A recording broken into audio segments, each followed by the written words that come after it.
네, 결국엔 사랑이라고 하는 주제로 함께 은혜를 나누도록 하겠습니다. 이 스바냐서는 크게 세 가지로 나눌 수 있습니다. 장수도 세 개밖에 되질 않아요. 세 장이 되어져 있는데 1장은 심판의 예언을 하고 있습니다. 스바냐는 유다와 예루살렘의 죄악에 대해서 하나님의 진노의 날을 선포하고요. 2장에 보게 되어지면 주변 민족에 대한 심판을 선언하는 내용이거든요. 이스라엘의 동서남북에 있는 서쪽에 있는 블레셋, 오른쪽에 있는 모압 암몬, 남쪽에 있는 이집트, 에디오피아, 북쪽에 있는 아수르, 이렇게 동서남북에 있는 나라들을 하나님께서 심판하시겠다라고 하는 내용들을 말씀해 주고 있습니다.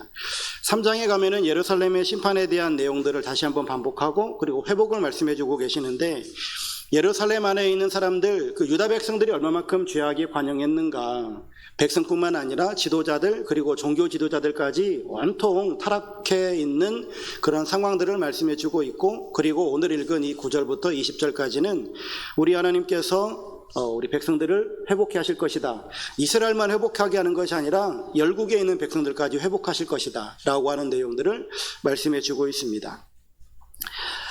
오늘 본문 이 말씀을 읽어보면 앞에 1장 1절부터 쭉 3장 8절까지 읽었던 내용과는 완전히 분위기가 바뀌거든요. 그러니까 폭풍우가 막 몰아치던 그런 날씨였다가 갑작스럽게 해가 나고 무지개가 뜨고 그냥 쨍쨍한 그런 날인 것처럼 이 말씀이 그렇게 바뀌어요.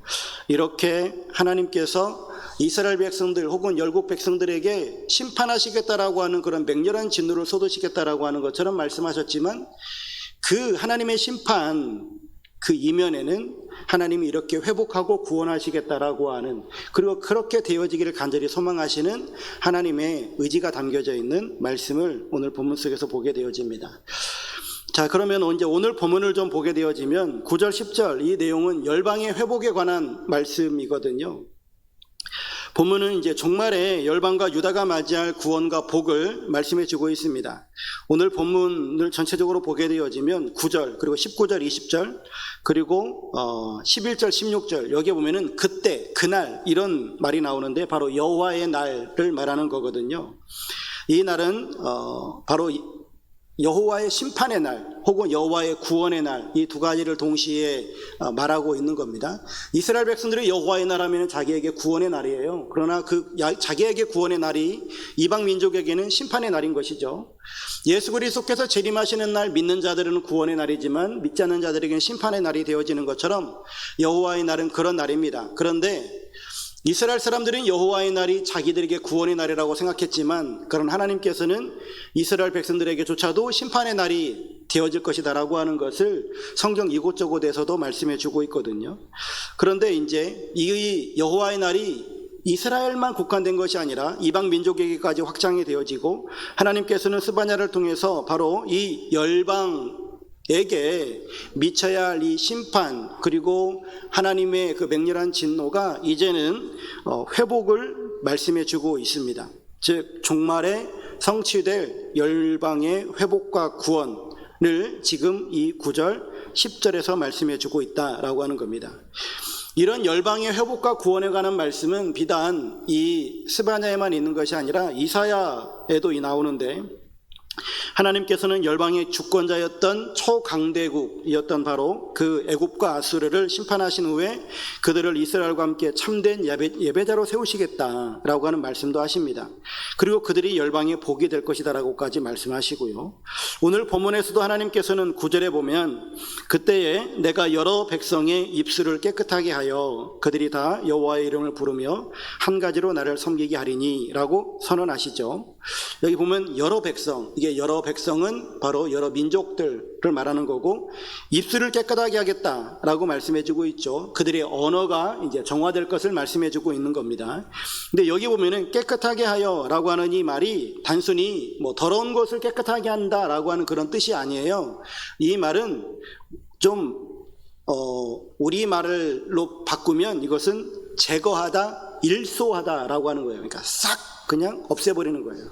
그러니까 깨끗하게 빠는 정도가 아니라 아예 그냥 새 거로 바꿔버리는 것과 같은 그러한 내용인 것이죠. 하나님께서 무엇을 그렇게 할 것이냐? 바로 입술, 즉 언어에 오염된 부분들을 그렇게 하시겠다라고 하는 겁니다. 하나님께서는 언어의 오염을 깨끗하게 하시겠다. 여러분, 열방에 있는 백성들, 이방 백성들이 하나님을 모욕하죠. 하나님의 이름을 망령되이 일컫습니다. 또 헛된 신들의 이름을 부르고요. 그리고 그들은 하나님을 알지 못하니까 그냥 자기들이 하고 싶은 말 그냥 막 합니다. 하지만 그때 하나님께서는 그들의 그러한 언어들, 그런 정화되지 못하고 성결하지 못한 언어들을 깨끗하게 하시겠다. 그리고 여호와의 이름을 부르고 하나님을 섬기게 하시겠다라고 말씀해 주고 있습니다. 성경에 보면 언어가 타락한 가장 대표적인 사건이 하나가 나오는데 바로 창세기 11장에 보면 바벨탑 사건입니다. 바벨탑 사건은 언어가 하나일 때 그들이 뭔가 하나를 기획하죠. 11장 4절에 보면 또 말하되 자 성읍과 탑을 건설하여 그 탑 꼭대기를 하늘에 닿게 하여 우리 이름을 내고 온 지면에 흩어짐을 면하자, 이렇게 이야기하거든요. 첫 번째로는 하나님을 반역하는 거고, 두 번째는 자기 이름을 높이는 거예요. 이 두 가지를 지금 그들이 계획하고 있습니다. 그 결과 하나님은 그들의 언어를 혼잡하게 하셨고요. 그리고 인간은 서로가 소통하지 못하게 하셨다라고 하는 것이죠. 바벨탑 사건은 언어가 인간의 교만과 분열을 부르는 도구가 되어졌다라고 하는 것을 보여주고 있는 거예요. 그러니까 인간이 교만하게 되어지면 첫 번째로 타락하는 것이 바로 언어라고 하는 것을 알 수 있죠. 이런 바벨탑의 저주는 오늘날에도 계속되고 있는 것 같아요. 보면 인터넷과 SNS라는 새로운 바벨탑이 지금 우리 주위에 보여지고 있습니다. 인터넷과 SNS는 전 세계인과 소통할 수 있는 아주 귀한 매개물이기는 한데, 그러나 동시에 그 안에서 벌어지고 있는 많은 이야기들은 이건 제어가 불가능할 수준이죠. 근거 없는 가짜뉴스와 혐오 발언, 상대방을 향한 무분별한 비난과 조롱, 이런 것들이 마치 유행처럼 번져가고 있습니다. 익명이라고 하는 가면 뒤에 숨어서 상대방을 비방하고 또 공동체를 갈라놓는 그런 일들을 합니다. 키보드 몇 번 두드리기만 하면 누군가에게는 지울 수 없는 그런 상처를 안겨주기도 하죠.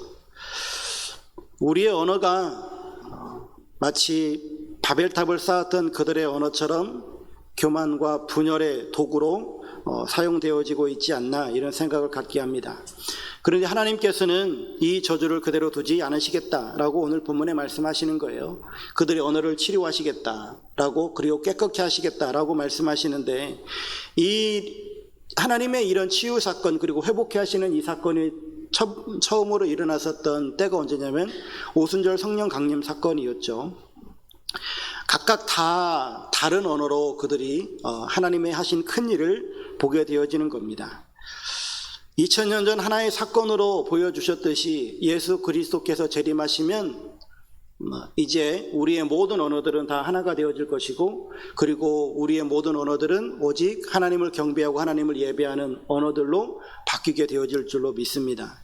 이러한 분열의 언어가 화해와 연합의 언어로 바꾸실 그 일을 바로 하나님께서 하시겠다라고 오늘 본문에 말씀하고 있는 것이죠.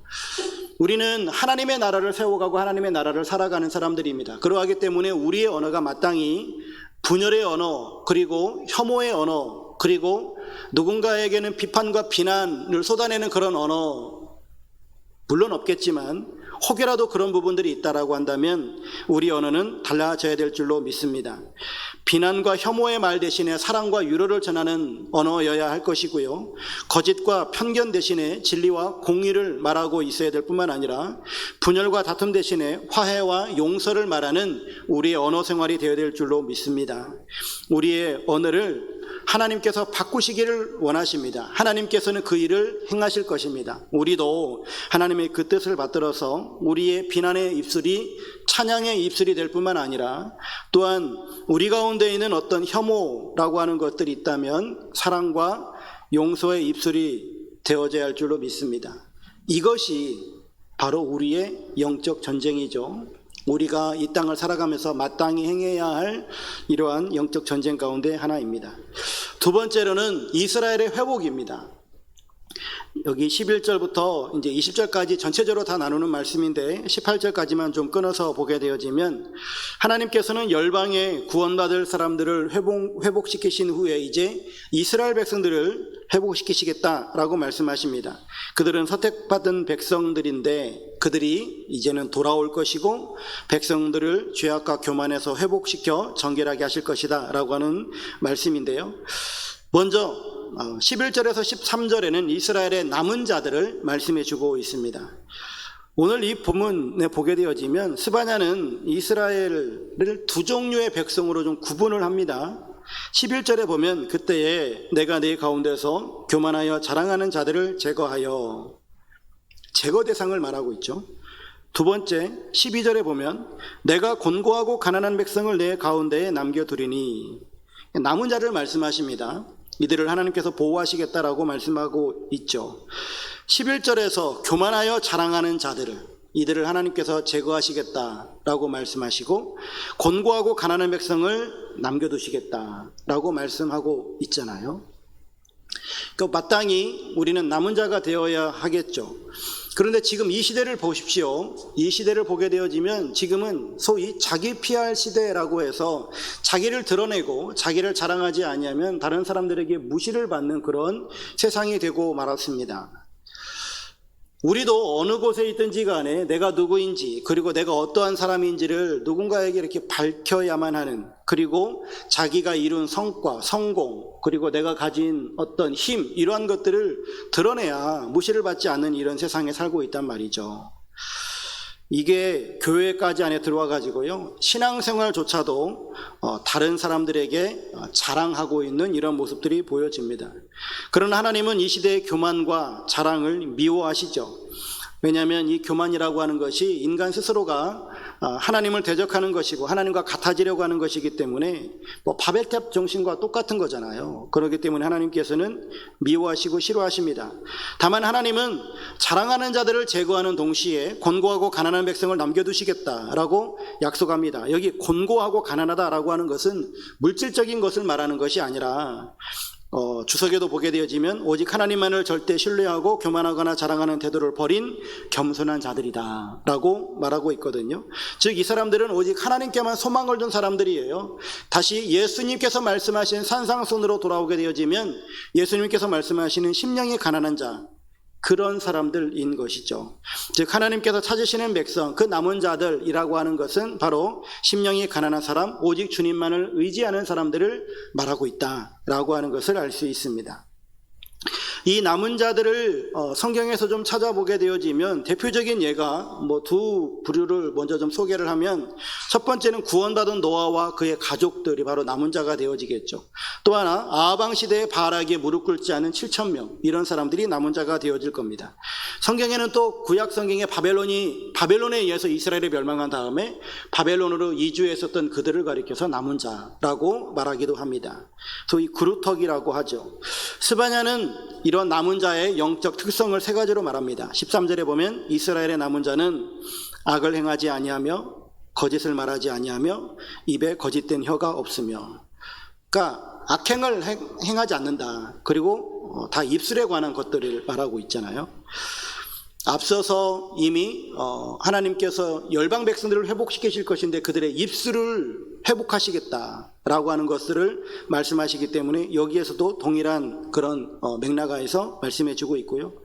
이사야 30장에 보면은 이 남은 자들의 영성 두 가지가 있는데, 첫 번째 잠잠히 여호와를 신뢰한다. 그러니까 하나님만을 신뢰하는 사람들이에요.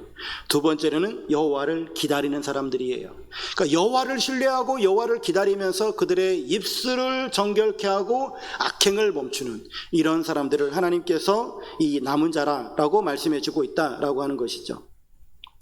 그런데 14절 15절에 이 남은 자들에게 대한 말씀을 또 이어서 해주고 계십니다.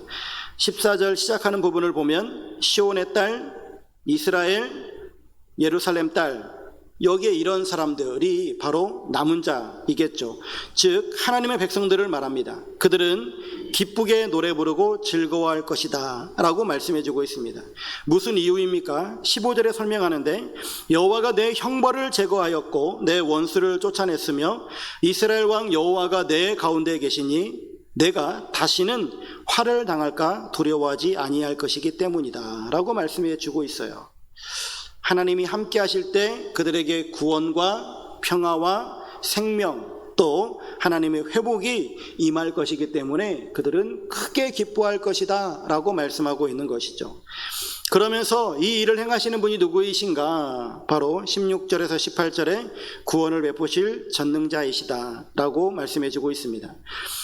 여러분, 이 스바냐를 이렇게 읽어가면서 스바냐에서 가장 유명하고 많이 알려져 있는 말씀, 대표적인 말씀을 3장 17절로 꼽습니다. 3장 17절은 또 찬양으로도 만들어져 있고요.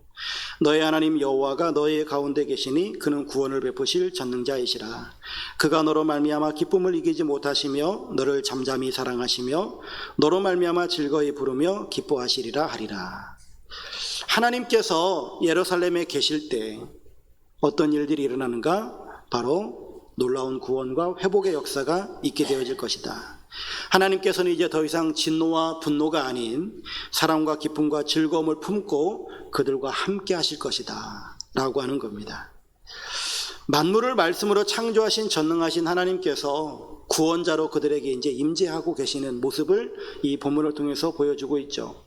하나님께서 그들 가운데 함께 하시니까 그들이 구원받는, 그리고 새롭게 회복이 되어지는 놀라운 역사가 일어나게 되어진다라고 하는 겁니다.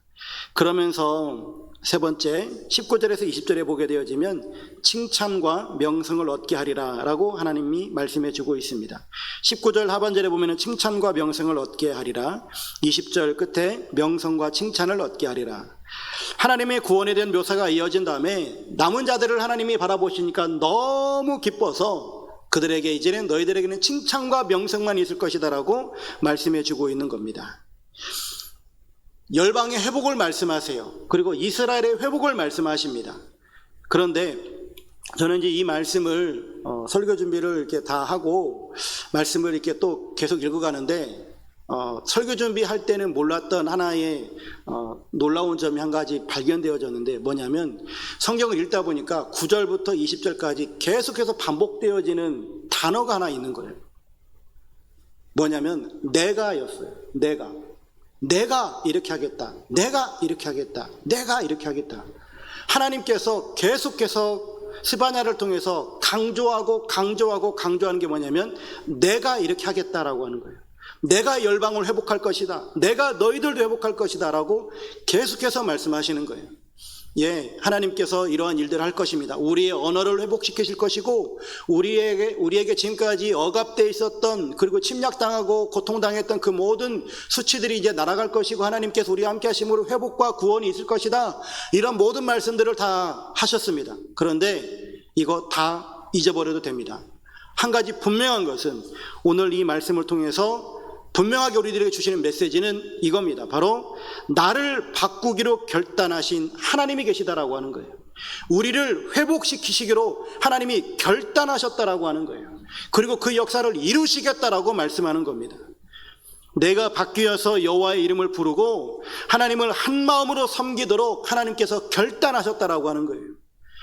우리는 하나님의 구원받은 하나님의 백성이잖아요. 여러분들이 잘나고 똑똑해서 여러분들이 하나님을 찾는 지혜가 있어서 하나님을 찾았고 하나님의 이름을 부르는 것이 아니라 하나님이 결단하셨기 때문에 우리 모두가 변화되어지고 우리가 하나님의 이름을 부르게 된 줄로 믿습니다. 하나님이 그렇게 결단하셨기 때문에 우리를 또한 앞으로도 더 새롭게 하실 줄로 믿습니다. 신실하신 하나님이 결단하시니까 그것은 반드시 이루어질 줄로 믿습니다. PPT 한 장만 더 넘겨주세요. 전능하신 하나님께서 이미 약속하셨기 때문에 그 일들은 반드시 이루어질 겁니다. 그러므로 더 이상 두려워할 필요도 없고 더 이상 방황할 필요도 없고 더 이상 연약한 모습으로 자포자기한 삶을 살지 마시고, 우리에게는 하나님이 약속하신 미래가 있다. 내 입술이 순결한 말을 할 것이며 내 입술과 또한 내 마음으로 그리고 내 삶으로 하나님만을 내가 섬기며 살아갈 것이다라고 하는 결단이 우리에게 있어야 할 줄로 믿습니다. 여러분, 내 입술이 주님을 노래하고, 그리고 우리가 하나님을 생각할 때마다 기쁘고 또한 즐거워하고, 내 주변에 또한 원수가 사라질 것이기 때문에 어떤 악도 두려워하지 않고 하나님의 사랑 안에서 늘 새롭게 되어지는 놀라운 역사가 여러분들의 삶 가운데 있을 줄로 믿습니다. 나를 회복시키기로 결정하신 하나님만을 찬양하며 살아가시는 여러분들이 되시길 주 이름으로 축원합니다. 나를 위해 지금도 하늘 보좌 우편에서 중보하시는 주님만을 찬양합시다. 늘 나와 동행하시며 위로하시는 우리 주님만을 늘 찬양하고 승리의 기쁨을 맛보는 여러분들의 삶이 되시기를 주의 이름으로 축원합니다.